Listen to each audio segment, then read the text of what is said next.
નમસ્કાર મિત્રો. સજીવોની વિવિધતા આ વિશે આપણે અગાઉ 3 ભાગમાં વિવિધ મુદ્દાઓની ચર્ચા કરી. સજીવોમાં જે જુદાપણું જોવા મળે છે એ જુદાપણું ઘણી બાબતમાં જોવા મળે છે. શરીરના કદથી માંડી એના રંગમાં વિવિધતા, એના આકારમાં વિવિધતા, એના આયુષ્યમાં વિવિધતા, એની કાર્યવિધિમાં વિવિધતા, આમ ઘણી બધી બાબતો એક સજીવ બીજા સજીવથી જુદી રીતે દર્શાવે છે. આવા વિવિધ સજીવોનો આપણે અભ્યાસ કરવો હોય તો કઈ રીતે કરી શકાય? આ વિવિધ સજીવોના અભ્યાસમાં આપણને સરળીકરણ કેવી રીતે થઈ શકે? આ માટે ઘણા બધા વૈજ્ઞાનિકોએ પ્રયત્ન કર્યા હતા. દરેકે પોતપોતાનો મત રજૂ કર્યો. જેમ જેમ સંશોધનો આગળ વધતા ગયા એમ વિવિધ સજીવોનું વર્ગીકરણ પણ જુદી રીતે થતું ગયું. શરૂઆતમાં આપણે જાણીએ છીએ કે નિવાસ સ્થાનને અનુલક્ષીને વર્ગીકરણ થતું હતું. સંશોધનો આગળ વધતા ગયા, કોષની રચના વિશે માહિતી મળી, કોષની અંગિકાઓ વિશે માહિતી મળી, અને આમ જેમ જેમ સંશોધન આપણે પ્રાપ્ત કરતા ગયા એમ સજીવનું વર્ગીકરણ પણ આપણે વિવિધ રીતે કરતા ગયા છીએ. આ જે વર્ગીકરણ છે એ વર્ગીકરણની અંદર આપણે જોઈએ છીએ કે વનસ્પતિ અને પ્રાણી આમ 2 પ્રકારના સજીવો વિશે આપણે જોઈએ છીએ. વનસ્પતિનું વર્ગીકરણ અગાઉ આપણે જોઈ ચૂક્યા છીએ. પ્રાણી વર્ગીકરણની શરૂઆત પણ આપણે કરી હતી. પ્રાણી વર્ગીકરણની અંદર આપણે એના કોષને આધારે વર્ગીકરણ જોયું, પેશીય સ્તરે આયોજન જોયું, ગર્ભસ્તરોને આધારે આયોજન જોયું, દેહકોષને આધારે આપણે આયોજન જોયું. મિત્રો, આપણે શરૂઆત કરી હતી પ્રાણી સૃષ્ટિના વર્ગીકરણની. એમાં પ્રાણીઓ બહુકોષી પ્રાણીની આપણે વાત કરી હતી. તો બહુકોષીથી શરૂઆત કરીએ તો કોષ્ઠાંત્રી સમુદાય પહેલો આવે. વિટેકરની પદ્ધતિ અનુસાર જોઈએ તો પ્રોટિસ્ટા સૃષ્ટિમાં એક સમુદાય પ્રજીવ સમુદાય આવે, જેમાં બધા જ એક કોષી પ્રાણીઓનો સમાવેશ કર્યો હતો. પ્રાણીની લાક્ષણિકતાઓ પણ આપણે અગાઉ જોઈ ચૂક્યા કે બધા જ પ્રાણીઓ કોષ દિવાલ ધરાવતા નથી. બધા જ પ્રાણીની અંદર આપણને હરિતકણ કે કોઈ પણ પ્રકારના રંજક કણો જોવા મળતા નથી, અને એટલા માટે પોષણ પદ્ધતિ પરપોષી પ્રકારની પોષણ પદ્ધતિ હોય છે. ત્યાર પછી આપણે જોયું હતું કે પ્રકાશ સંશ્લેષણની ક્રિયાનો અભાવ છે. આવા પ્રાણીઓની અંદર પેશીય રચનાઓ ઉદ્ભવવાને કારણે બહુકોષી પ્રાણીમાં કાર્યની વહેંચણી થઈ. એને આધારે આગળ ઉપર વર્ગીકરણ જોયું તો શરૂઆતના જે પ્રાણીઓ હતા કોષીય આયોજન ધરાવતા હતા. એમાં કોઈ પણ પ્રકારની પેશી ન હતી. એવો એક સમુદાય આપણે જોઈ ચૂક્યા, સમુદાય છિદ્રકાય સમુદાય. ત્યાર પછી પેશીમય રચના ધરાવતા પ્રાણીની વાત કરી. એમાં આપણે શરૂઆતમાં દ્વિગર્ભસ્તરી પ્રાણીની વાત કરી. માત્ર 2 ગર્ભસ્તરો જોવા મળતા હતા. એવા દ્વિગર્ભસ્તરી પ્રાણીમાં આપણે સમુદાય લીધો હતો કોષ્ઠાંત્રી સમુદાય.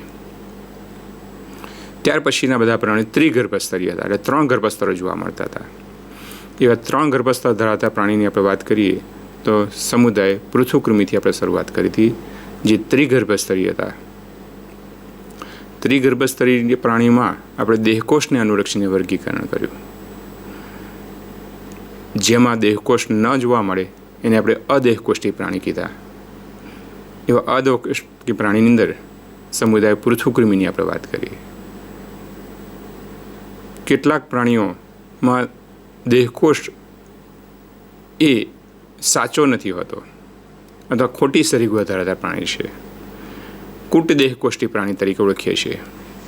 તો એવા જે પ્રાણીઓ છે કુટ દેહકોષ્ઠી પ્રાણીઓ, એમાં એક સમુદાય આપણે જોઈ ગયા, એ સમુદાય તો સૂત્રકૃમિ સમુદાય.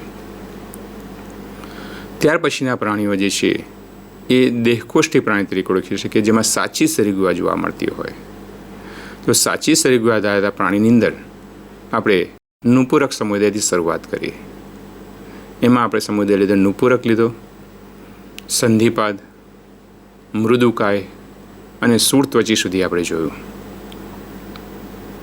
હવે આપણે આગળ વધીએ તો શૂળત્વચી પછીના પ્રાણીઓમાં કેટલાક પ્રાણીઓમાં મેરુદંડ જોવા મળ્યો. હવે આ જે મેરુદંડ છે, મેરુદંડ શું છે? મેરુદંડને આધારે પ્રાથમિક મેરુદંડી પ્રાણીઓ આપણે જોવા મળ્યા. તો આવા પ્રાણીઓ પણ દ્વિપાર્શ્વ સમિતિ, ત્રિગર્ભસ્તરીય અને દેહગુહાયુક્ત પ્રાણીઓ જોવા મળે છે.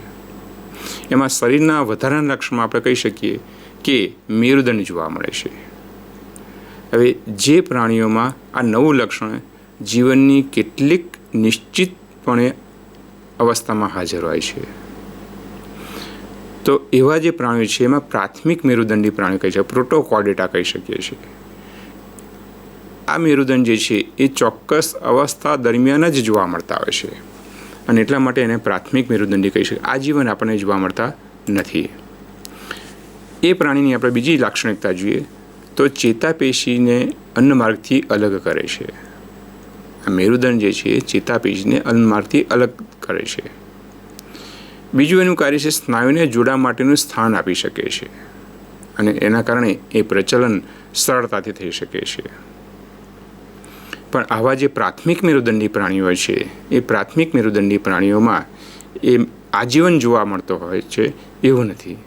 જીવનની બધી જ અવસ્થા સુધી એ મેરુદંડ હાજર રહી શકતો નથી. આવા જે પ્રાણીઓ છે એને પ્રાથમિક મેરુદંડ ધરાવતા પ્રાણીઓ કહી શકીએ, પ્રોટોકોર્ડેટા તરીકે આપણે ઓળખી શકીએ છીએ. અમુક ચોક્કસ અવસ્થામાં જ જોવા મળે, દરેક અવસ્થામાં ના હોય અથવા આજીવન ના હોય, માટે એને પ્રાથમિક મેરુદંડી પ્રાણી કહી શકીએ છીએ. દાખલા તરીકે બાલાનાગ્લોસસ, હડમેનિયા, એમ્ફિયોક્સસ આ બધા પ્રાણીઓ જે છે મોટેભાગે દરિયાઈ પ્રાણીઓ છે. અહીંયા તમે બાલાનાગ્લોસસની રચના અહીં તમે જોઈ શકો છો. હવે પ્રશ્ન આપણને થાય કે મેરુદંડ એ શું છે? મેરુદંડ એ ગર્ભાવસ્થા દરમિયાન ઉત્પન્ન થતી એક રચના છે. પ્રાણીના ગર્ભાવસ્થામાં શરીરની પૃષ્ઠ બાજુએ શીર્ષથી પૂંછડી સુધી લંબાયેલી નક્કર દંડ જેવી રચના જોવા મળે છે. તો આ જે નક્કર દંડ જેવી રચના છે એ પાચન માર્ગ અથવા અન્નમાર્ગ જે શરૂઆતમાં આદ્યાંત્ર તરીકે ઓળખાય છે એ આદ્યાંત્રની પૃષ્ઠ બાજુએ અને ચેતારોજની વક્ષ બાજુએ જોવા મળે છે. તો આ જે નક્કર દંડ જેવી રચના છે એને મેરુદંડ કહે છે. મિત્રો, મેરુદંડ એ શું છે અને ક્યાં આવેલો છે? ક્યાં આવેલો છે? તો આપણે એમ કીધું કે શરીરના અગ્રભાગથી લંબાઈ પૂંછડી સુધી લંબાયેલી ચેતારજ્જુની વક્ષ બાજુએ આદ્યાંત્રની પૃષ્ઠ બાજુએ નક્કર દંડ જેવી રચનાને આપણે મેરુદંડ કહીએ છીએ. કેટલાક પ્રાણીમાં આપણે જોઈએ એ પ્રમાણે પ્રોટોકોર્ડેટમાં મેરુદંડ એ અમુક ચોક્કસ અવસ્થા દરમિયાન જોવા મળે છે. હવે મિત્રો, મોટાભાગના પ્રાણીઓ જે છે એમાં મેરુદંડ જે છે એ મેરુદંડ એ આજીવન જોવાના બદલે એમાં રૂપાંતરણ થયેલું જોવા મળતું હોય છે. તો સાચો મેરુદંડ ધરાવતા જે પ્રાણીઓ છે એ અંતઃકંકાલ તરીકે જોવા મળે છે અને અંતઃકંકાલ તરીકે જોવા મળે માટે એમાં સ્નાયુ છે, કંકાલ છે, એને એકબીજા સાથે જોડવામાં મદદ થાય છે. આ પ્રાણીઓ પણ દ્વિપાર્શ્વ સમિતિ ધરાવે છે, ત્રિગર્ભસ્તરી છે, દેહકોષ્ઠી છે. આવા જે પ્રાણીઓ ઉચ્ચ કક્ષાના પ્રાણી તરીકે ઓળખી શકીએ છીએ જેમાં પેશીઓ અને અંગોનું જટિલ કક્ષાએ વિભેદન થયેલું જોવા મળતું હોય છે, જેને આપણે પૃષ્ઠવંશી પ્રાણી તરીકે ઓળખી શકીએ છીએ. તો આવા જે પૃષ્ઠવંશી પ્રાણીઓ છે એ બધા જ પૃષ્ઠવંશી પ્રાણીમાં ચોક્કસ પ્રકારના કેટલાક લક્ષણો છે. દાખલા તરીકે એ મેરુદંડ ધરાવે છે, પૃષ્ઠકશેરુકા દંડ અને કરોડરજ્જુ ધરાવે છે. ત્રિગર્ભસ્તરી શરીરરચના છે. યુગ્મિત ઝાલરપોથી જોવા મળતી હોય છે. દેહકોષ્ઠ કે શરીર ગુહા પણ જોવા મળતી હોય છે. મિત્રો, આ પૃષ્ઠવંશી શબ્દ ક્યાંથી આવ્યો? આપણે જોયું કે પ્રાણીઓમાં મેરુદંડ જે જોવા મળે છે એ મેરુદંડનું રૂપાંતર એ કરોડસ્તંભમાં થાય છે અને એને પૃષ્ઠવંશ કે કરોડસ્તંભ તરીકે ઓળખી શકીએ છીએ. એટલે જે પ્રાણીઓમાં મેરુદંડનું રૂપાંતર કરોડસ્તંભમાં થતું હોય તો એવા પ્રાણીઓને પૃષ્ઠવંશી પ્રાણી તરીકે ઓળખી શકીએ છીએ. કરોડસ્તંભ ધરાવતા પ્રાણીઓ કહી શકીએ છીએ. એટલે આ પૃષ્ઠવંશ ઉપરથી આપણે પ્રાણીઓ બે પ્રકારના કહી શકીએ, અપૃષ્ઠવંશી અને પૃષ્ઠવંશી. જે પ્રાણીમાં કરોડસ્તંભનો અભાવ હોય તો એને આપણે કહી શકીએ છીએ અપૃષ્ઠવંશી. જેમાં કરોડસ્તંભ જોવા મળતો હોય એને આપણે કહી શકીએ છીએ પૃષ્ઠવંશી. મિત્રો, એક શબ્દ હમણાં આપણે જોયું, પ્રોટોકોર્ડેટ, પ્રાથમિક મેરુદંડ ધરાવતા પ્રાણીઓ. તો એવા જે પ્રાણીઓ છે જેમાં મેરુદંડ ચોક્કસ સમયે જોવા મળતો હોય તો એવા પ્રાણીને આપણે પ્રોટોકોર્ડેટ તરીકે પણ ઓળખી શકીએ છીએ, પ્રાથમિક મેરુદંડી પ્રાણીઓ. એટલે કે મેરુદંડ ધરાવતા પ્રાણીઓને મેરુદંડી કહી શકાય, પણ જેમાં કરોડસ્તંભ હોય એને જ પૃષ્ઠવંશી કહી શકાય છે. તો મિત્રો, અહીંયા તમે બહુ સ્પષ્ટ થજો કે બધા જ મેરુદંડી એ પૃષ્ઠવંશી નથી, પરંતુ બધા જ પૃષ્ઠવંશી એ મેરુદંડી છે. ખ્યાલ આવે છે? બધા જ મેરુદંડી એ પૃષ્ઠવંશી નથી, પરંતુ બધા જ પૃષ્ઠવંશી એ મેરુદંડી છે. કેમ? આપણે હમણાં જ જોયું મિત્રો કે મોટાભાગના પ્રાણીઓમાં મેરુદંડનું રૂપાંતર કરોડસ્તંભમાં થાય છે અને જે પ્રાણીઓમાં કરોડસ્તંભમાં રૂપાંતર થતું હોય એવા પ્રાણીને પૃષ્ઠવંશી પ્રાણી કહી શકીએ છીએ. પણ મેરુદંડી પ્રાણીઓમાં કેટલાક પ્રાણીઓ એવા છે કે જેમાં મેરુદંડનું રૂપાંતર કરોડસ્તંભમાં થતું નથી, અમુક ચોક્કસ અવસ્થા દરમિયાન જ જોવા મળતા હોય છે. તો એવા પ્રાણીઓ જે છે એને આપણે પ્રોટોકોર્ડેટ, પ્રાથમિક મેરુદંડી પ્રાણી તરીકે ઓળખી શકીએ છીએ. તો મિત્રો, ખ્યાલ આવી ગયો? હવે આ જે પૃષ્ઠવંશી પ્રાણીઓ છે એને જુદા જુદા 5 વર્ગોમાં વહેંચવામાં આવે છે. 5 વર્ગો કયા કયા છે? ઉભયજીવી, પહેલું મત્સ્ય કહી શકીશું, પછી ઉભયજીવી, સરીસૃપ, વિહગ અને સસ્તન. આ 5 વર્ગોમાં આ પૃષ્ઠવંશી પ્રાણીને આપણે વહેંચીએ છીએ. હવે એના પણ લક્ષણો આપણે અહીંયા આગળ જોવાના છે. વારાફરતી આપણે એક એક વર્ગના લક્ષણો અહીંયા જોવા છે. સૌથી પહેલો વર્ગ છે એ મત્સ્ય વર્ગ. મત્સ્ય એટલે માછલી, આપણે બધા જાણીએ છીએ. ક્યાં વસવાટ કરે છે? તો માછલી એ મીઠા પાણીમાં પણ જોવા મળે અને સમુદ્રમાં પણ જોવા મળે, એટલે કે દરિયામાં પણ જોવા મળે. આની વિશેષતા છે કે એની શરીરની ફરતે ભીંગડાનું બનેલું અથવા પ્લેટથી ઢંકાયેલી શરીર રચના છે. એની અંદર પૂંછડી જેવી રચના છે, એનો ઉપયોગ એ તરવા માટે કરે છે.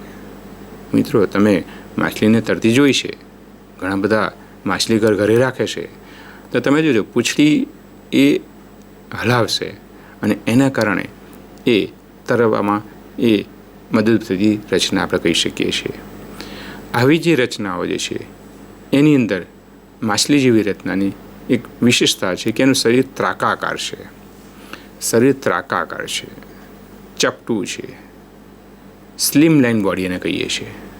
પાણીમાં તરવા માટે ઉપયોગી હોય એવી શરીર રચના આપણને જોવા મળતી હોય છે. આવી જે રચનાઓ જે છે એની અંદર ચોક્કસ પ્રકારના બીજા કેટલાક લક્ષણો પણ આપણે જોઈ શકતા હોઈએ છીએ. આપણે જોઈએ કે આવા પ્રાણીઓમાં શ્વસનની ક્રિયા માટે ઝાલરો જોવા મળતી હોય છે. આ ઝાલરની મદદથી એ પાણીમાં દ્રાવ્ય થયેલા ઓક્સિજનનો ઉપયોગ કરે છે અને પાણીમાં દ્રાવ્ય થયેલા ઓક્સિજનની મદદથી એ શ્વસનની ક્રિયા કરતા જોઈ શકાય છે. બીજી લાક્ષણિકતા જોઈએ તો આવા જે પ્રાણીઓ છે એ અસમતાપી પ્રાણીઓ છે અથવા ઠંડા હૃદયવાળા પ્રાણીઓ છે. હૃદય જે છે દ્વિખંડી જોવા મળતું હોય છે. દ્વિખંડી એટલે એક કર્ણક અને એક ક્ષેપક, આમ 2 ખંડોથી બનેલી રચના જોવા મળતી હોય છે. આવા પ્રાણીઓ જે છે એમાં કંકાલની વાત કરીએ, શરીરનું કંકાલ તંત્ર, એમાં કેટલાક પ્રકારની અંદર માછલીઓમાં આપણે માત્ર કાસ્થીનું બનેલું કંકાલ જોવા મળતું હોય છે અને કેટલીક માછલીઓ જે છે જેમાં અસ્થિનું બનેલું કંકાલ જોવા મળતું હોય છે. અને એને આધારે આપણે વર્ગ મત્સ્ય 2 વર્ગ કાઢી શકીએ છીએ, એક કાસ્તી મત્સ્ય અને બીજી અસ્થિ મત્સ્ય પ્રકારની. જેમાં માત્ર કાસ્થીનું બનેલું કંકાલ જોવા મળતું હોય એ કાસ્તી મત્સ્ય કહેવાય છે, અને જેમાં કાસ્તી અને અસ્થિ એમ બંનેનું બનેલું કંકાલ હોય એને અસ્થિ મત્સ્ય તરીકે ઓળખી શકીએ છીએ. શાર્ક જે છે એ કાસ્તી મત્સ્ય છે, જ્યારે ટૂના અને રોહુ જે છે એ અસ્થિ મત્સ્ય છે. તો આ જે છે એ મત્સ્ય વર્ગની લાક્ષણિકતાઓની આપણે વાત કરી છે. તો આવી મત્સ્ય જે છે એ કાસ્તી મત્સ્ય અને અસ્થિ મત્સ્યમાં એમાં તમે જોઈ શકો છો જુદા જુદા પ્રકારની માછલીઓ અહીંયા આપણને બતાવી છે. મેન્ડેરિયન ફિશ છે, એંગ્લર ફિશ છે, લાઇન ફિશ છે, ત્યાર પછી ઇલેક્ટ્રિક રે ફિશ, સ્ટિંગ રે ફિશ અને સ્કોલ્યુડન. આ 3 માછલીઓ જે છે એ ત્રણ જે છે કાસ્તી મત્સ્ય છે, જેમાં કાસ્તીની બનેલી અંતઃકંકાલ જોવા મળતો છે. અગાઉ આપણે જોઈ જઈએ એ અસ્થિ મત્સ્ય જોવા મળતી હોય છે. તો આવી કાસ્તી મત્સ્ય અને અસ્થિ મત્સ્ય એમ 2 પ્રકારની માછલીઓ આપણે જોઈ શકતા હોઈએ છીએ. વર્ગ ઉભયજીવી. ઉભયજીવી એટલે શું? જ્યાં પાણી અને જમીન એમ બંને જગ્યાએ વસવાટ કરી શકતા હોય એવા જે પ્રાણીઓ છે એને ઉભયજીવીમાં મૂકી શકીએ છીએ. ઉભયજીવી પ્રાણીની અંદર આપણે એમ કહી શકાય કે માછલી કરતાં થોડીક વિશેષતા ધરાવે છે, કેટલાક લક્ષણોમાં ભિન્નતા થાય છે. દાખલા તરીકે આપણે હમણાં જોઈ ચૂક્યા કે માછલીના શરીરની ફરતે ભીંગડાઓ હોય છે અથવા ત્યાં પ્લેટ જેવી રચના જોવા મળતી છે. અહીંયા આગળ આવી કોઈ રચના આપણે એની ત્વચાની ફરતે જોવા મળતી નથી. ઉભયજીવી વર્ગના પ્રાણીમાં ત્વચા જે છે એમાં શ્લેષ્મ ગ્રંથિ જોવા મળતી હોય છે. તમે દેડકાને જોયો હશે તો દેડકો આપણને શ્લેષ્મી લાગે, ચીકણો લાગે છે. એના શરીરની ત્વચાની અંદર શ્લેષ્મ ગ્રંથિ છે. આવા જે પ્રાણીઓ છે એ ત્રિખંડીય જોવા મળતા હોય છે. 3 ખંડનું બનેલું હૃદય એમાં જોવા મળતા હોય છે. પ્રાણીની અંદર 3 ખંડનું બનેલું હૃદય, ત્રિખંડીય હૃદય જોવા મળતું હોય છે. એમાં 2 કર્ણક હોય છે અને ક્ષેપક હોય છે. ઉત્સર્જન માટે મૂત્રપિંડ જેવી રચના હોય છે. કંકાલની વાત કરીએ તો બાહ્ય કંકાલનો સંપૂર્ણપણે અભાવ છે. ઉભયજીવી વર્ગની આ લાક્ષણિકતા છે કે શરીરની ફરતે બાહ્ય કંકાલ આપણને જોવા મળતું નથી. મત્સ્ય વર્ગમાં બાહ્ય કંકાલ હતું, ભીંગડાનું બનેલું જોવા મળતું હતું, જ્યારે ઉભયજીવી વર્ગમાં આવી કોઈપણ પ્રકારની રચનાઓ આપણને જોવા મળતી નથી. આ પ્રાણીઓ શરૂઆતના તબક્કામાં એ પાણીમાં વસવાટ કરે છે અને ત્યારબાદ પુખ્તાવસ્થાએ જમીન અને પાણી એ બંને જગ્યાએ વસવાટ કરી શકવા માટે એમાં ચોક્કસ પ્રકારની લાક્ષણિકતાઓ હોય છે. આપણે જોઈ શકીએ કે એમાં ઝાલરો અને ફેફસા દ્વારા શ્વસનની ક્રિયા થતી હોય છે. પાણીમાં જ્યારે વસવાટ કરે ત્યારે ઝાલરની મદદથી શ્વસન કરે છે અને જ્યારે એ જમીન પર હોય ત્યારે ફેફસાની મદદથી વસવાટ કરે છે. હવે મિત્રો પ્રશ્ન થાય કે દેડકામાં તો ઝાલરો નથી, તો ત્યાં આગળ જ્યારે પાણીમાં હોય ત્વચાની મદદથી શ્વસનની ક્રિયા થતી હોય છે અને જ્યારે જમીન પર હોય ત્યારે ફેફસા દ્વારા શ્વસનની ક્રિયા થતી જોઈ શકાય છે. આ પ્રકારના પ્રાણીઓ એ ઈંડા આપતા પ્રાણીઓ છે. ઉભયજીવી વર્ગના બધા જ પ્રાણીઓ એ ઈંડા મૂકે છે અને ઈંડામાંથી વિકાસ પામી અને નવું પ્રાણી અસ્તિત્વમાં આવતું જોઈ શકાય છે. દાખલા તરીકે દેડકો, સાલામાન્ડર, ટોડ વગેરે. આ પ્રાણીઓ પણ અસમતાપી પ્રાણીઓ છે. અગાઉ પણ શબ્દ આપણે આવ્યો અસમતાપી પ્રાણી. માછલીમાં પણ એટલે કે મત્સ્ય વર્ગની અંદર અને એ જ પ્રમાણે ઉભયજીવી વર્ગની અંદર પણ અસમતાપી પ્રાણીઓ છે.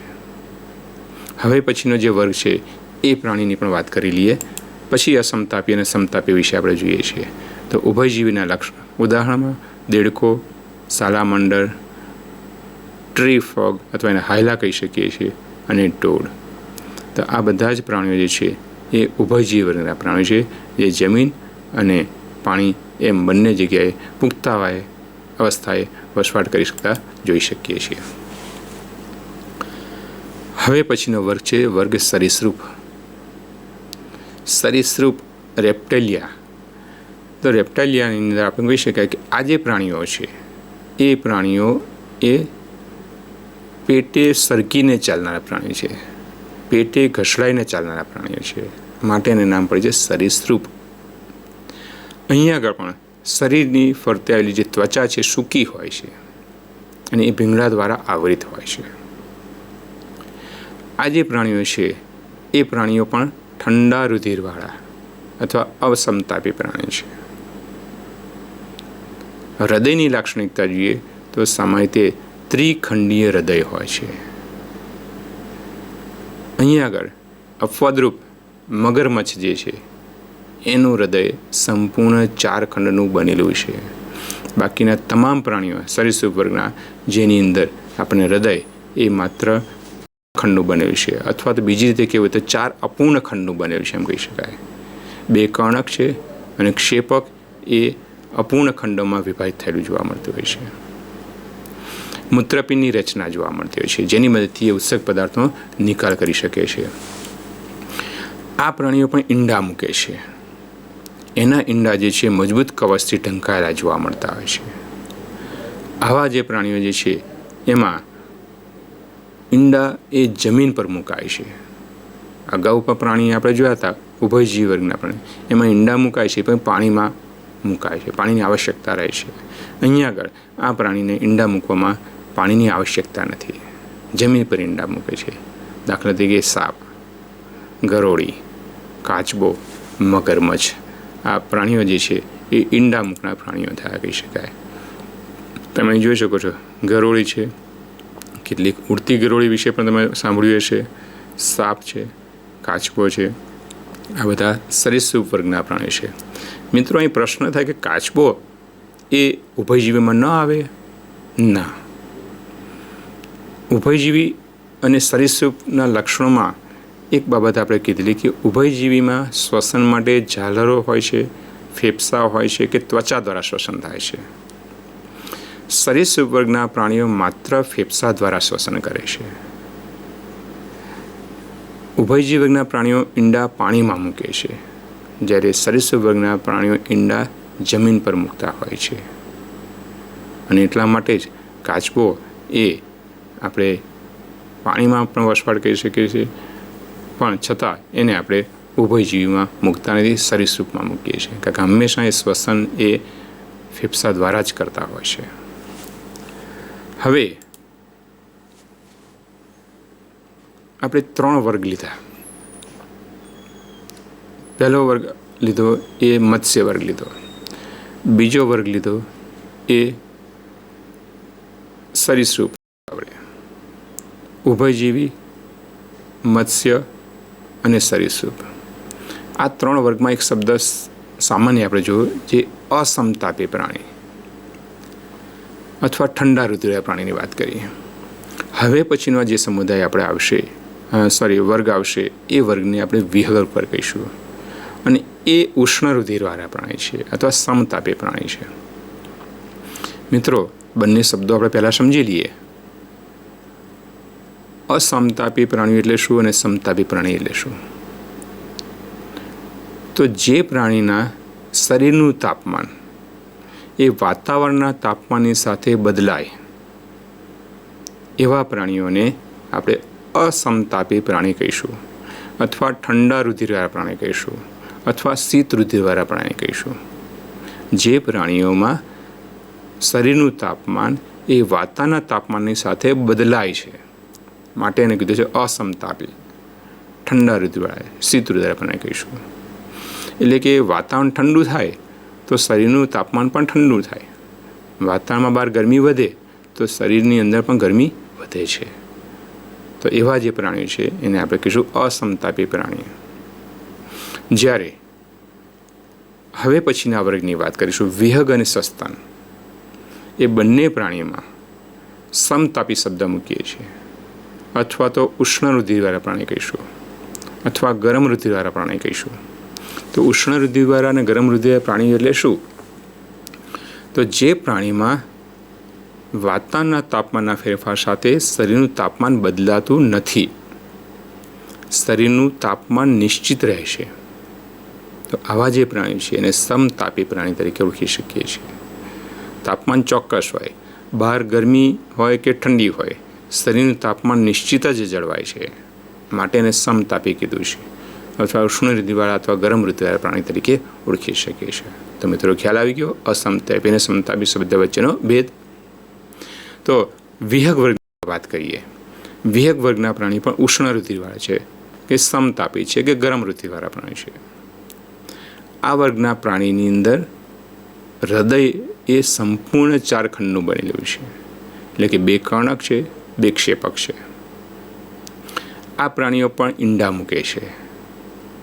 વિહગ એટલે કે પક્ષીઓ, આ વર્ગની અંદર તમામ પક્ષીઓનો સમાવેશ થાય છે. ઈંડા મૂકી છે, આપણે બધા જાણીએ છીએ. આ પ્રાણીઓમાં 2 જોડ ઉપાંગો જોવા મળતા હોય છે, અગ્ર ઉપાંગ અને પશ્ચિમ ઉપાંગ. એમાંથી અગ્ર ઉપાંગ જે છે એનું પાંખમાં રૂપાંતર થયેલું છે, જે ઉડવા માટેને મદદ થાય છે, જ્યારે પશ્ચિમ ઉપાંગ જે છે એ ચાલવા માટે, કૂદવા માટે કે ઉડ્ડયનની શરૂઆત માટે મદદ થતા હોય છે. શરીરની ફરતે પીંછાઓ જોવા મળતા હોય છે. પીંછાનું બનેલું બહિર્કંકાલ જોવા મળતું હોય છે. શરીર પાંખોથી આખું ઢંકાયેલું હોય છે. આ જે પક્ષીઓ છે એમાં ઉડવા માટેના તમામ અનુકૂલનો આપણને જોવા મળતા હોય છે. શરીરનું વજન ઘટાડવા માટેના અનુકૂલન જોવા મળતા હોય છે.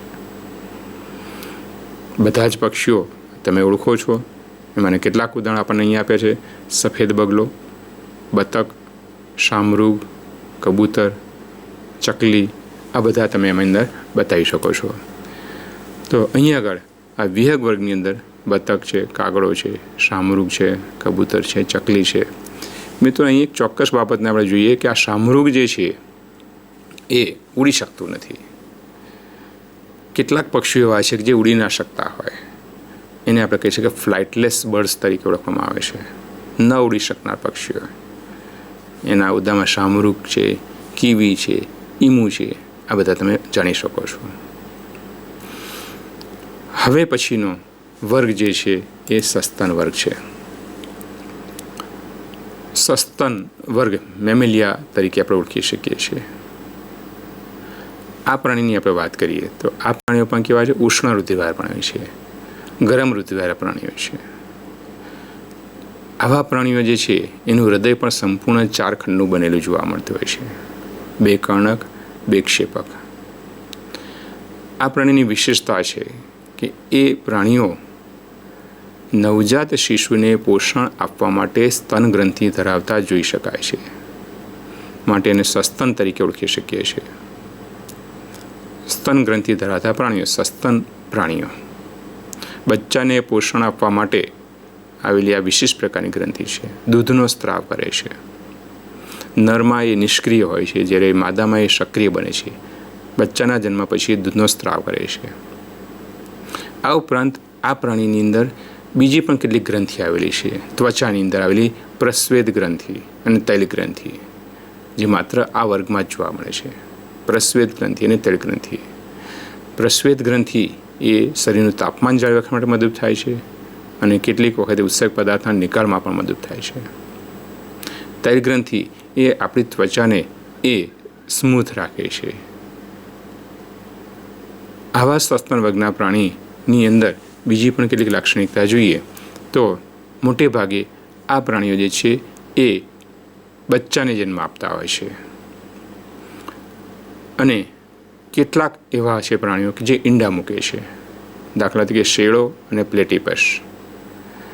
પ્લેટીપસ અથવા બતક ચાંદ તરીકે ઓળખી શકીએ છીએ. કાંગારૂ એ પણ સસ્તન વર્ગનું પ્રાણી છે.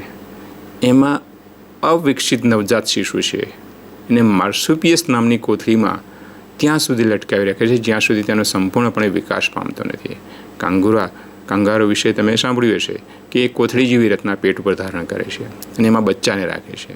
જ્યાં સુધી બચ્ચું પૂર્ણ વિકસિત ના થાય ત્યાં સુધી એ બચ્ચાને એ કોથળીમાં જાળવી રાખે છે. મોટાભાગના સસ્તન વર્ગના પ્રાણીઓ એ બચ્ચાને જન્મ આપે છે. હવે અહીં આગળ શબ્દ છે બચ્ચાને જન્મ આપનાર હોય તો એવા પ્રાણીઓ અને જે ઈંડા મૂકે છે, ઈંડા મૂકનાર પ્રાણીઓને અંડપ્રસવી પ્રાણી કહીશું, અને બચ્ચાને જન્મ આપતા હોય તો અપત્ય પ્રસવી પ્રાણી તરીકે ઓળખી શકીશું. એટલે સસ્તન વર્ગના મોટાભાગના પ્રાણીઓ એ અપત્ય પ્રસવી પ્રાણી તરીકે ઓળખી શકાય છે. સસ્તન વર્ગની બીજી એક લાક્ષણિકતા છે કે એની અંદર વાળનું બનેલું બહિર્કંકાલ જોવા મળતું હોય છે. વાળ એ માત્ર ને માત્ર આ સસ્તન વર્ગની અંદર જ જોવા મળે છે. બીજા કોઈ પણ વર્ગની અંદર આપણને વાળ જેવી રચના જોવા મળતી નથી. આવા સસ્તન વર્ગના પ્રાણીઓમાં વ્હેલ છે, બિલાડી છે, શાર્ક છે, મનુષ્ય છે, ચામાચીડિયું છે. મિત્રો પ્રશ્ન થાય, ચામાચીડિયું એ ઉડી શકે છે તો એ પક્ષીમાં ના આવે? ના, કારણ ચામાચીડિયું એ સ્તનગ્રંથિ ધરાવે છે. ચામાચીડિયું એ બાહ્ય કણ ધરાવે છે. ચામાચીડિયામાં વાળનું બનેલું આવરણ છે. આ બધી લાક્ષણિકતાઓ જે છે એ સસ્તન વર્ગની હોવાથી ચામાચીડિયું એ પક્ષી નથી. બીજો પ્રશ્ન એ થાય કે આપણે અહીં આગળ વ્હેલ એને પણ સસ્તન વર્ગમાં મૂકી છે. તો મિત્રો વ્હેલ એ માછલી નથી. આપણે ઘણા બોલતા હોય છે કે વ્હેલ માછલી કેટલી મોટી હોય છે, પણ વ્હેલ એ માછલી નથી. એ સસ્તન વર્ગનું પ્રાણી છે. એમાં ફેફસા હોય છે. ફેફસાની મદદથી જ શ્વસન કરે છે. એ બચ્ચાને જન્મ આપે છે, માટે એની અને શરીરનું તાપમાન નિશ્ચિત જળવાય છે, માટે સસ્તન વર્ગના લક્ષણો ધરાવે છે, માટે એને સસ્તન વર્ગમાં મૂક્યું છે. બાકી માછલીઓ જે છે આકાર ભલે માછલી જેવો રહ્યો, તો મત્સ્ય વર્ગની અંદર આપણે જોઈ ગયા તેમ એ અસમતાપી પ્રાણી હતા અને એ ઝાલરો કે ચૂઈની મદદથી શ્વસન કરતા હતા, જ્યારે અહીંયા આગળ વ્હેલ જે છે એ ફેફસાની મદદથી શ્વસન કરે છે. તો મિત્રો આ 5 વર્ગ આપણે જોયા. કયા 5 વર્ગ જોયા? શરૂઆત આપણે કરી મત્સ્ય વર્ગથી, પછી ઉભયજીવી, સરીસૃપ, વિહગ અને સસ્તન. હવે અહીં ચાર્ટ ફોર્મમાં એને આપણે અહીં આગળ જોઈએ તો શરૂઆત આપણે કરી હતી મેરુદંડીથી. મેરુદંડી જે છે એ મેરુદંડીની અંદર આપણે જોઈશું તો 2 ભાગમાં આપણે એને વેચ્યા છે. મેરુદંડીમાં પ્રમેરુદંડી અને પૃષ્ઠવંશી. પ્રોટોકોર્ડેટા, તો પ્રોટોકોર્ડેટામાં આપણે જોયું કે માત્ર ડિંભાવસ્થા સુધી મેરુદંડ હાજર હોય છે, પરંતુ તે કહેવાય ઘણા પ્રાથમિક પ્રકારના છે. જ્યારે પૃષ્ઠવંશીમાં આપણે એમ કીધું કે જે મેરુદંડ છે એનું કરોડ સ્તંભમાં કે પૃષ્ઠવંશમાં રૂપાંતર થાય છે, માટે એને આપણે કીધું છે પૃષ્ઠવંશી પ્રાણીઓ. પ્રમેરુદંડીમાં મેરુદંડ આજીવન રહેતો હોય છે, જ્યારે મેરુદંડીમાં પૃષ્ઠવંશીમાં મેરુદંડ રૂપાંતર કરોડ સ્તંભમાં થયું, એટલે કરોડ સ્તંભ ધરાવતા પ્રાણીઓ થાય એમ આપણે કહી શકીએ છીએ. એના 5 વર્ગો આપણે જોયા છે. તો જે 5 વર્ગો જે છે એમાં માછલી અથવા મત્સ્ય, બીજું ઉભયજીવી મત્સ્ય, ઉભયજીવી, સરીસૃપ, વિહગ અને સસ્તન, આવા 5 વર્ગો આપણે અહીં આગળ જોયા છે. 5 વર્ગોની વિશેષતાની વાત કરવી છે હવે આપણે. તો માછલીની અંદર બાહ્ય કંકાલ ભીંગડાનું બનેલું બહિર્કંકાલ છે. એનું અંતઃકંકાલ કાસ્તી કે અસ્થિનું બનેલું છે. શ્વાસોશ્વાસની ક્રિયા માત્ર અને માત્ર ઝાલરો દ્વારા થાય છે, એટલે કે પાણીમાં રહેલા ઓક્સિજનનો ઉપયોગ કરી એ શ્વસનની ક્રિયા કરતા જોવા મળતા હોય છે. ઉભયજીવીની વાત કરીએ તો ઉભયજીવીના લક્ષણોની અંદર આપણે જોયું કે એ સામાન્ય રીતે જોઈશું તો ડિંભાવસ્થાએ એ ઝાલરો, પુખ્તાવસ્થાએ ફેફસા દ્વારા શ્વસન કરે છે. હવે ડિંભાવસ્થા એટલે શું? આપણે મિત્રો એમ થાય કે ડિંભાવસ્થા એટલે શું? તો કેટલાક પ્રાણીઓ એવા છે કે જેમાં જીવનના શરૂઆતના ભાગમાં એ વિકાસ પામે છે. ઈંડામાંથી એ સંપૂર્ણ બાળ સ્વરૂપે એ રચના બહાર આવતી નથી, રૂપાંતરની ક્રિયા જોવા મળતી હોય છે. દાખલા તરીકે દેડકામાં ઈંડામાંથી સીધે સીધો કૂદીને બહાર નથી આવતો, પરંતુ એની અંદર શરૂઆતનો જે તબક્કો છે ઈંડામાંથી સૌ પ્રથમ વખત ટેડપોળ બહાર આવે છે. તો બાહ્ય જાળવાળો ટેડપોળ, અંતઃજાળવાળો ટેડપોળ, પશ્ચોપાંગ અવસ્થા, ચતુષ્પાદ અવસ્થા અને પુખ્ત દેડકો, આવી વિવિધ રચનાઓમાંથી પસાર થયા પછી, જીવનમાં વિવિધ તબક્કાઓ પસાર કર્યા પછી એ પુખ્ત પ્રાણી સ્વરૂપ ધારણ કરતું હોય છે. તો ત્યાં આગળ આપણે રૂપાંતરણની ક્રિયા થાય છે એમ આપણે કહી શકીએ છીએ. તો દેડકાની અંદર આપણે એમ કીધું કે રૂપાંતરની ક્રિયા જોવા મળે છે, અને એ રૂપાંતરની ક્રિયા દરમિયાન શરૂઆતના તબક્કામાં એ ઝાલરની મદદથી જ શ્વસન કરે છે, અને ત્યાર પછી એ પુખ્તાવસ્થાએ જમીન અને પાણી એમ બંને જગ્યાએ શ્વસન ક્રિયા કરવા માટે એને ફેફસાની મદદ લે છે કે ત્વચાની મદદ લઈ શકે છે. એટલા માટે એને આપણે ઉભયજીવીઓમાં મૂક્યું છે, અને એટલા માટે આવા જે પ્રાણીઓ જે છે એમાં બંને પ્રકારની રચના જોવા મળે છે. ઝાલર પણ હોય છે અને ફેફસા પણ હોય છે, પણ શરૂઆતનો તબક્કો ઉભયજીવીમાં હંમેશા એ આપણને પાણીમાં જ જોવા મળે છે, અને રૂપાંતરની ક્રિયા થાય એ પુખ્તાવસ્થા પ્રાપ્ત કરે પછી જ એ જમીન અને પાણી બંને જગ્યાએ વસવાટ કરી શકતા જોઈ શકાય છે. મિત્રો, ત્યાર પછી ત્રીજો વર્ગ આપણે જોયો એ સરીસૃપની વાત કરી. તો સરીસૃપ વર્ગની આપણે વાત કરી તો એમાં બાહ્ય કંકાલ જે છે એ ભીંગડાયુક્ત જોવા મળતો હોય છે, અને પાણીની બહાર ઈંડા મૂકે છે. મિત્રો, ઉભયજીવીમાં આપણે કહી ગયા કે પાણીની અંદર ઈંડા મૂકે છે. સરીસૃપ વર્ગની અંદર ઈંડા પાણીની બહાર મુકાતા જોઈ શકાય છે. તો આ સરીસૃપ વર્ગની લાક્ષણિકતા છે. ત્યાર પછી વિહગ વર્ગની વાત કરી તો વિહગ વર્ગની અંદર આપણે જોયું કે બાહ્ય કંકાલ જે છે એ પીંછાનું બનેલું છે. પીંછાનું બનેલું બાહ્ય કંકાલ પાણીની બહાર ઈંડા મૂકે છે અને ઉડવાની ક્ષમતા ધરાવે છે. મિત્રો, અહીંયા આગળ ઉડવાની ક્ષમતા ધરાવતું આ એક જ માત્ર વર્ગ થયો કહી શકાય, અને એ છે વર્ગ વિહગ. અને છેલ્લો વર્ગ આપણે જે લીધો એ આપણે લીધો છે સસ્તન વર્ગ, મેમિલિયા તરીકે ઓળખી શકીએ છીએ. એની લાક્ષણિકતા જોઈએ તો બાહ્ય કંકાલ વાળનું બનેલું છે, એમાં બાહ્ય કર્ણો જોવા મળતા હોય છે, અને મુખ્યત્વે બચ્ચાને જન્મ આપે છે. મિત્રો, આ પાંચે પાંચ વર્ગની વિશેષતાઓની અંદર આપણે વાત કરીએ તો પહેલી માછલીની અંદર આપણે એમ કીધું કે દ્વિખંડીય હૃદય છે. માછલીમાં દ્વિખંડીય હૃદય છે. ઉભયજીવીમાં ત્રિખંડીય હૃદય છે. સરીસૃપમાં 3-4 અપૂર્ણ ખંડો છે. અપવાદરૂપ અહીંયા આપણે જોઈ ગયા કે જે મગરમચ્છ છે અથવા તો મગર છે એની અંદર સંપૂર્ણ 4 ખંડનું બનેલું હૃદય જોવા મળે છે. વિહગ વર્ગની અંદર સંપૂર્ણ 4 ખંડનું બનેલું હૃદય છે, અને સસ્તનમાં પણ સંપૂર્ણ 4 ખંડનું બનેલું હૃદય જોવા મળે છે. બીજી એક વિશેષતાની આપણે વાત કરીએ તો માછલી, ઉભયજીવી અને સરીસૃપ આ 3 વર્ગ એવા હતા કે જેની અંદર તાપમાન એ નિશ્ચિત જળવાતું નથી, અસમતાપી પ્રાણીઓ છે. જ્યારે વિહગ અને સસ્તન વર્ગ એવા છે કે જેની અંદર તાપમાન આપણને નિશ્ચિત જળવાતું હતું. એટલે માછલી છે, ઉભયજીવી છે, સરીસૃપ છે એ ઠંડા રુધિરવાળા પ્રાણી કહે છે, જ્યારે વિહગ વર્ગ અને સસ્તન વર્ગને આપણે ઉષ્ણ રુધિરવાળા પ્રાણી તરીકે ઓળખી શકતા હોઈએ છીએ. ત્યાર પછીની આપણે વાત કરીએ, વિશેષતાઓની વાત કરી રહ્યા છીએ.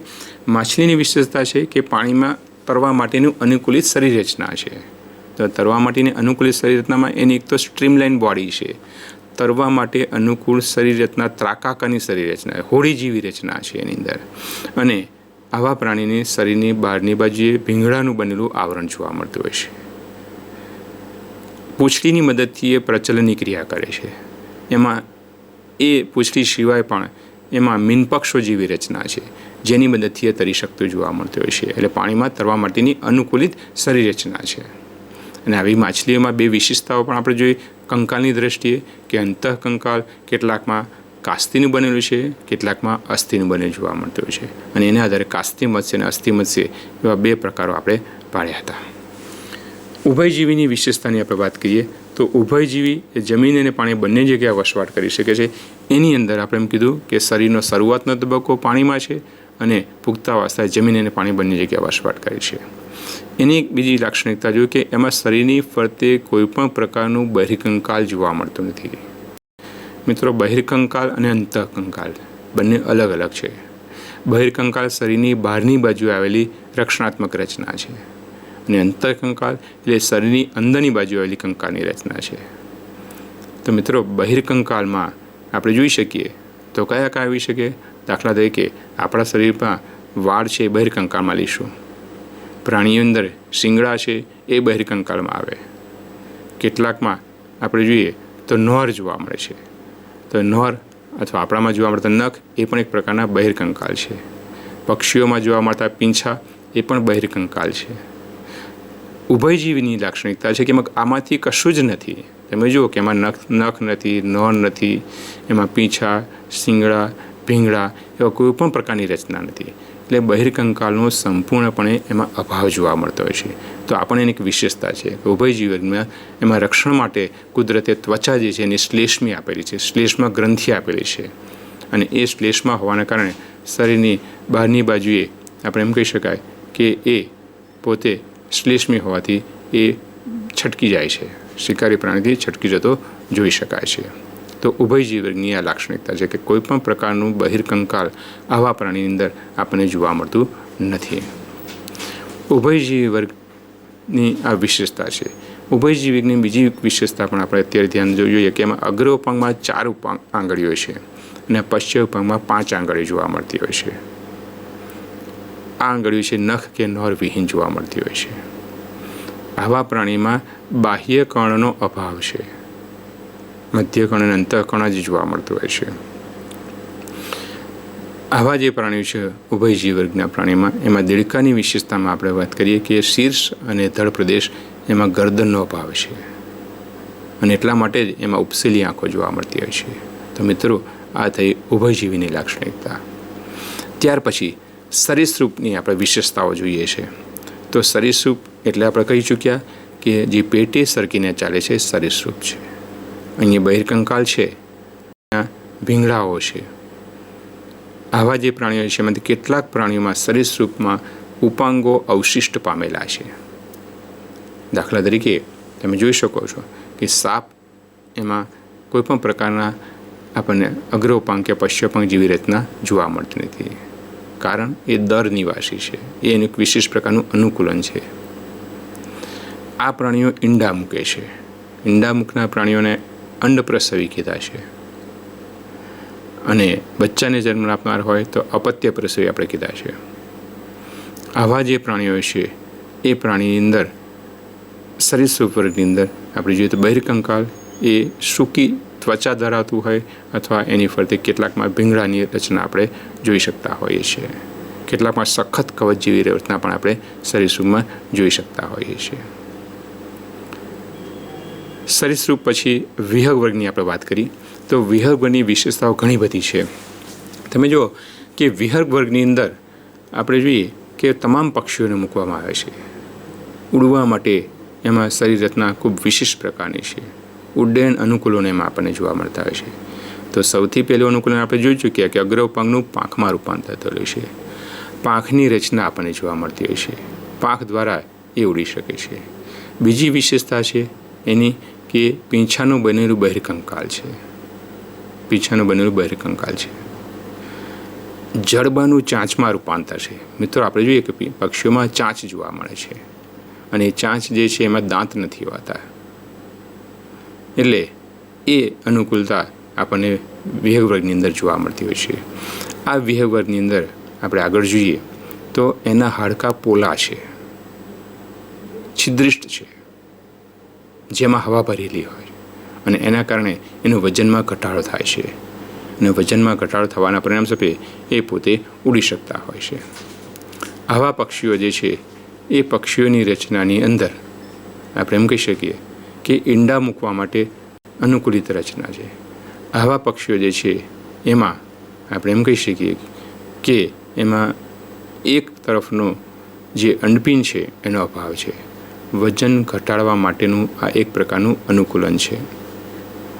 ત્યાર પછી આ પક્ષીમાં આપણે જોયું કે મોટાભાગના પક્ષીઓ જે છે એ ઉડી શકે છે, કોઈક જ એ ઉડી શકતા નથી. તો આવા જે પક્ષીઓ જે છે એ પક્ષીઓમાં જે ન ઉડી શકનાર પક્ષીઓ છે એ સામે તે મોટા કદના હોય છે, વજનમાં વધારે હોય છે અને એવા જે છે એ ઝડપથી દોડી શકતા હોય છે. દાખલા કે શામૃગ જે છે ખૂબ ઝડપથી દોડી શકે છે. અને છેલ્લે આપણે વાત કરી એમ સસ્તન વર્ગ. તો સસ્તન વર્ગની પણ વિશેષતાઓ છે. એમાં વિશેષતામાં મુખ્યત્વે આપણે ધ્યાનમાં રાખવાની છે કે વાળનું બનેલું બહિર્કંકાલ છે. એમાં સ્તન ગ્રંથિ આવેલી છે જે બચ્ચાને પોષણ આપવા માટે જવાબદાર છે. ત્વચામાં આપણે જોઈએ કે તૈલ ગ્રંથિ રહેલી જોવા મળતી હોય છે અને પ્રસ્વેદ ગ્રંથિ રહેલી જોવા મળે છે, જે માત્રા વર્ગની અંદર જોવા મળે છે. આવા જે સસ્તન વર્ગના પ્રાણીઓ છે એ સંપૂર્ણ 4 ખંડનું બનેલું હૃદય ધરાવે છે. એ સમતાપી પ્રાણી છે, બચ્ચાને જન્મ આપે છે, અને બચ્ચાને જન્મ આપે છે એટલા માટે આપણે એમ કહી શકીએ કે અપત્ય પ્રસવી પ્રાણીઓ છે. કેટલાક જ ઈંડા મૂકે છે, જે શરૂઆતના સસ્તન હતા, ઉદ્વિકાસ્તમાં જે શરૂઆતમાં ઉત્પન્ન થયેલા હતા, જે કેટલાક જોડતી કડીરૂપ કહેવામાં છે, દાખલા બતક ચાંચની આપણે વાત કરી, એ ઈંડા મૂકે છે. કાંગારૂ જેવા પ્રાણીમાં એક વિશિષ્ટ પ્રકારની કોથળી જેવી રચના છે, અને કોથળીની અંદર એ પોતાના બચ્ચાને શરૂઆતમાં જાળવે છે, જ્યાં સુધી સંપૂર્ણપણે વિકસિત ન થાય ત્યાં સુધી. તો આ પણ લાક્ષણિકતા જે છે એ સસ્તન વર્ગની છે. બાહ્ય કર્ણ જોવા મળતો હોય છે. બાહ્ય કર્ણ એ માત્ર ને માત્ર સસ્તન વર્ગની અંદર જ જોવા મળે છે. આ જે બાહ્ય કર્ણ જે છે એ શ્રવણની ક્રિયા સાથે સંકળાયેલ છે, સાંભળવાની ક્રિયા સાથે સંકળાયેલ છે. મિત્રો, આપણે પછી જોઈશું કે કાનની રચનાની અંદર 3 ભાગમાં આપણે એને વહેંચેલી છે: બાહ્ય કર્ણ, અંતઃકર્ણ અને મધ્ય કર્ણ. એમાં બાહ્ય કર્ણ માત્ર એ સસ્તન વર્ગની અંદર જોવા મળે છે. એમાં 2 વિશિષ્ટ ઉદાહરણો આપણે જોયા, એક વેલ અને બીજું ચામાચીડિયું. તો વેલ અને ચામાચીડિયું એ બંને આપણે જોયું કે સસ્તન વર્ગમાં આવે છે. વેલ એ માછલી નથી અને ચામાચીડિયું એ પક્ષી નથી. તો મિત્રો, અહીં તમે એ ઉદાહરણો જોઈ શકો છો. તો અહીંયા આગળ તમે જોઈ શકો ઉંદર છે, ચામાચીડિયું છે, બ્લુ વેલ છે, મનુષ્ય છે. આ સસ્તન વર્ગના પ્રાણીની ઉદાહરણની અંદર આપણે એનો સમાવેશ કરીએ છીએ. તો મિત્રો, પ્રાણી વર્ગીકરણ આપણે અહીંયા આગળ સંપૂર્ણપણે માહિતી લીધી. આપણે શરૂઆત જે જુદા જુદા સમુદાય છે એનાથી કરી, સમુદાયના લક્ષણો જોયા, શેના આધારે આપણે સમુદાય પાડ્યા છે એ વિશે માહિતી જોઈ. ખાસ કરીને આપણે જે પ્રાણીની જે વર્ગીકરણની વાત કરી એમાં કોષને આધારે વર્ગીકરણ કર્યું, પેશીને આધારે વર્ગીકરણ કર્યું. પેશી પછી આપણે જોયું એમાં વિશેષતાઓ, ગર્ભસ્તરોને આધારે દ્વિગર્ભસ્થી, ત્રિગર્ભસ્થી પ્રાણીઓની વાત કરી. ત્યાર પછી આપણે દેહકોષને અનુલક્ષીને પ્રાણીને વેચ્યા. દેહકોષને અનુલક્ષીને જોયા પછી મેરુદંડને આધારે આપણે એનું વર્ગીકરણ જોયું, અને મેરુદંડ પછી એમાં કરોડસ્તંભને આધારે વર્ગીકરણ જોયું. અને કરોડસ્તંભને આધારે જે પ્રાણીઓ હતા એમાં પણ કેટલાક ચોક્કસ લક્ષણો આધારે જુદા જુદા 5 વર્ગોનો પણ આપણે અભ્યાસ કર્યો છે. તો આ રીતે પૃથ્વી પર આવેલા જે તમામ પ્રાણીઓ છે એને આ રીતે વિવિધ વર્ગોમાં કે વિવિધ સમુદાયમાં વેચી અને આપણે એનો અભ્યાસ કરી શકીએ છીએ. તો મિત્રો, શરૂઆતમાં આપણે કીધું હતું કે વર્ગીકરણ શા માટે જરૂરી છે, વર્ગીકરણ કેવી રીતે કરી શકાય, એના માટે કઈ કઈ બાબતોને ધ્યાનમાં લીધી છે. તો હવે તમને આના ઉપરથી ખ્યાલ આવે છે કે ચોક્કસ પ્રકારની વનસ્પતિઓને પણ વર્ગીકરણ કર્યું હતું, ચોક્કસ પ્રકારના પ્રાણીનું પણ આપણે વર્ગીકરણ કર્યું, અને વર્ગીકરણના કારણે આપણે વિવિધ પ્રાણીનો સવિશેષ અભ્યાસ કરી શકીએ. આપણે શરૂઆતમાં જોયું હતું કે પૃથ્વી પર અસંખ્ય સજીવો વસવાટ કરે છે. આપણે ઘણી બધી જાતો ઓળખી છે, પણ તમામે તમામ પ્રાણીઓ કે તમામે તમામ વનસ્પતિઓને આપણે એકસાથે અભ્યાસ ન થઈ શકે. એને આવા નાના મોટા જૂથમાં વહેંચવા જ પડે, અને એ ચોક્કસ લક્ષણોને આધારે વહેંચ્યા છે અને વર્ગીકરણ કર્યું છે. અને વર્ગીકરણ કરવાથી આપણે સજીવોમાં જે રહેલી વિવિધતાઓ છે એ વિવિધતાઓનો સરળતાથી આપણે અભ્યાસ કરી શકીએ છીએ. અને અભ્યાસના આધારે આપણે એ જે તે સજીવ અથવા તો એમ કહી શકીએ વનસ્પતિ છે કે પ્રાણી છે એમાં કયા કયા લક્ષણો છે, અને એ લક્ષણોનો અભ્યાસ કરવાથી આપણે સજીવ સૃષ્ટિની વિવિધતાઓનો ખ્યાલ આવે છે. તો મિત્રો, આ સાથે આપણે આ જે પ્રકરણ જે છે એ પ્રકરણને સંપૂર્ણ પૂરું કર્યું સજીવની વિવિધતાનું. નમસ્કાર, આભાર.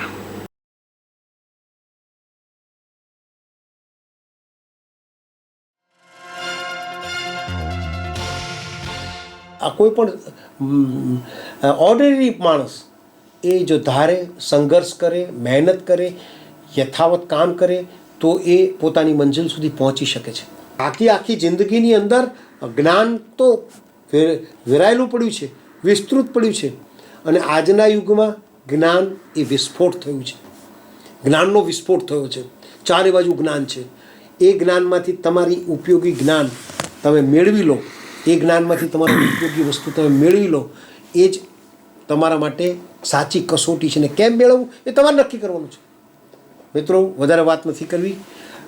ફરી વખત તમને બધાને મારા તરફથી ખૂબ ખૂબ શુભેચ્છાઓ, અને પરીક્ષામાં અઢળક માર્ક સાથે તમે બધા સફળ થાવ એવી મારી શુભકામના છે. Thank you very much. 21મી સદી આપણને કારકિર્દીની અનંત તક આપે છે. જે વિદ્યાર્થીઓ 10મા ધોરણ પછી શું કરવું, કઈ કારકિર્દી પસંદ કરવી એવી મૂંઝવણમાં હોય, તેઓ પોતાના રુચિની ક્ષમતાના આધારે ઘણા બધા ક્ષેત્રમાં કારકિર્દી બનાવી શકે છે. આવું એક ક્ષેત્ર છે લલિત કલા. ચાલો જાણીએ આ ક્ષેત્ર વિશે અને આ ક્ષેત્રમાં કારકિર્દીની વિવિધ તક વિશે. માનવ અસ્તિત્વની શરૂઆતથી લલિત કલા આપણા જીવનનો એક અભિન્ન ભાગ છે. લલિત કલા વ્યાપક રીતે 3 પ્રકારોમાં વર્ગીકૃત કરી શકાય છે: વિઝ્યુઅલ આર્ટ્સ, પરફોર્મિંગ આર્ટ્સ અને અપ્લાઇડ આર્ટ્સ. વિઝ્યુઅલ આર્ટ્સમાં ડ્રોઈંગ, પેઇન્ટિંગ, સ્કલ્પ્ટિંગ એટલે કે મૂર્તિકલા, ડિઝાઇનિંગ વગેરેનો સમાવેશ થાય છે. જ્યારે પરફોર્મિંગ આર્ટ્સમાં ડાન્સ, નાટક અને સંગીતનો સમાવેશ થાય છે. અપ્લાઇડ આર્ટ્સ એટલે રાંધણ વિજ્ઞાન, સૌંદર્ય વિજ્ઞાન, fashion designing, interior designing, advertising, graphic design, animation અને મલ્ટીમીડિયા, ફોટોગ્રાફી અને ફિલ્મ નિર્માણનો સમાવેશ થાય છે. ક્રિએટિવિટી અને ઇનોવેશન આજના યુગમાં, ડિજિટલ અને તકનીકી ક્રાંતિના યુગમાં ખૂબ મહત્વનું છે, જેથી લલિત કલામાં નવા કારકિર્દીના માર્ગ ખુલ્યા છે. લલિત કલાના ક્ષેત્રમાં 10મા ધોરણ પછી ઉચ્ચ માધ્યમિક વ્યવસાયલક્ષી અભ્યાસક્રમો છે, જે રોજગારી અને સ્વરોજગારીની તક તરફ લઈ જાય છે. તેવી જ રીતે 10મા પછી આઈટીઆઈ અને ઘણા અભ્યાસક્રમો છે, જેવા કે ડેસ્કટોપ પ્રકાશન, architectural assistant, food technology, baking, sewing technology, photography વગેરે જેવા ડિપ્લોમા. ત્યાર પછી કંઈ પણ કામ કરીને અનુભવ પ્રાપ્ત કરી શકાય છે અને દૂરસ્થ શિક્ષણ દ્વારા ઉચ્ચ શિક્ષણનો અભ્યાસ કરી શકાય છે. સ્કૂલમાં આર્ટ્સમાં એલિમેન્ટરી અને ઇન્ટરમીડિયેટ પરીક્ષાઓ આપવી વિદ્યાર્થીને લલિત કલામાં કારકિર્દીની તૈયારી કરવા માટે મદદરૂપ થશે. 10મા પછી એક સરકારી વાણિજ્ય ડિપ્લોમા ઇન આર્ટ્સ અથવા જીડી આર્ટ્સ પણ પસંદ કરી શકે છે, જે 5 વર્ષનો કોર્સ છે અથવા 2 વર્ષનો આર્ટ શિક્ષક ડિપ્લોમા છે અને આ રીતે શિક્ષણમાં કારકિર્દી શરૂ કરી શકે છે. કોઈ પણ પ્રવાહમાં 12મું પૂર્ણ કર્યા પછી આર્ટ, મ્યુઝિક, ડાન્સ અથવા ડ્રામામાં ઊંડી રુચિ ધરાવતા વિદ્યાર્થીઓ સ્કલ્પચર, શિલ્પ, applied arts, visual arts, music, designing, performing arts, fashion design, પેઇન્ટિંગમાં વિશેષતા સાથે બેચલર ઇન ફાઇન આર્ટ્સ માટે નોંધણી કરાવી શકે છે. આ 4 વર્ષનો કોર્સ છે. જે વિદ્યાર્થીઓને કળા માટે જુસ્સો છે, તેઓ 12મા ધોરણ પછી દરેક માટે પ્રવેશ પરીક્ષા પાસ કરીને national institute of design, national institute of fashion technology અને આઈઆઈટીમાં અંડર ગ્રેજ્યુએટ કોર્સમાં જોડાવાનો પણ વિચાર કરી શકે છે. આર્કિટેક્ચર લલિત કલાનો બીજો વિકલ્પ છે, જે લલિત કલા અને ટેકનિકલ ક્ષેત્રો બંનેનું સંયોજન છે. ફક્ત એવા વિદ્યાર્થીઓ કે જેમને 12મું ધોરણ વિજ્ઞાન અને ગણિત આવશ્યક વિષય તરીકે પૂર્ણ કર્યું છે, તેઓ નાટા પ્રવેશ પરીક્ષાને પાસ કર્યા પછી આર્કિટેક્ચરમાં જોડાઈ શકે છે. લલિત કલામાં કારકિર્દી બનાવવા માટે ધીરજ અને ખંત રાખવા ખૂબ જ મહત્વપૂર્ણ છે. તમારી કલાને વિકાસવા માટે તમારે સમય આપવો જરૂરી છે. કલા માટે સર્જનાત્મકતા અને જુસ્સો આ ક્ષેત્રની પૂર્વ જરૂરિયાતો છે. આ ક્ષેત્રમાં ઉપલબ્ધ રુચિ, ક્ષમતા અને અસંખ્ય તકના આધારે તમારા સપનાની કારકિર્દી પસંદ કરવાનું શક્ય છે.